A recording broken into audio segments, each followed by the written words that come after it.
இயேசுவை பற்றி சொல்லும் போதே உலகத்தின் பாவத்தை சுமந்து தீர்க்கும் ரட்சகர் என்று சொல்லப்பட்டிருக்கு. உங்களுடைய பாவங்கள்லாம் ரிமூவ் ஆயிடும். அதுதான் இந்த கும்பாபிஷேகம் பண்றது.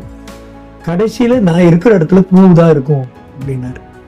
நான் இங்கதான் இது பண்ணுவேன் கடைசி காலம் அப்படின்னாரு. இயேசுவின் மலை பிரசங்கம் முழுமையாக பைபிளில் இல்லை என்று குறிப்பிட்டிருந்தீர்களே. அவருடைய வருகைக்கு அப்புறம் 1000 வருஷம் அரசாட்சி நடக்கும். இப்போ 2ஆம் வருகைக்கு எல்லாரும் ஆவலா இருக்காங்க. அசுத்தமா இருக்கிறவன் இன்னும் அசுத்தமா இருக்கட்டும், நீதி செய்கிறவன் இன்னும் நீதி செய்யட்டும், பரிசுத்தமானவன் இன்னும் பரிசுத்தமாகட்டும்.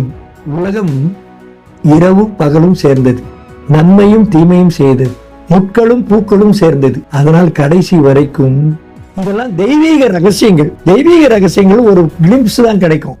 பாபா பத்தி என்ன நினைக்கிற? அவெல்லாம் இருளில் இருக்கிறவர்கள், சாத்தானுடைய தூதர்கள் என்று நானே சொல்லி இருக்கிறேன். இந்த வாயே சொல்லி இருக்கிறது. நிறைய பேர் கோயில்ல வணங்கும் போது, சுவாமி என்னை மட்டும் காப்பாத்து சுவாமி, கான்ட்ரவர்சியை உண்டாக்கும்ன்றதால இதெல்லாம் பாபா அதிகமா பேசல.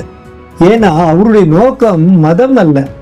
எதுவுமே இருந்தாலும் கடவுள் கொடுப்பார், கடவுள் செய்வார். யெகோவா ஜிரே.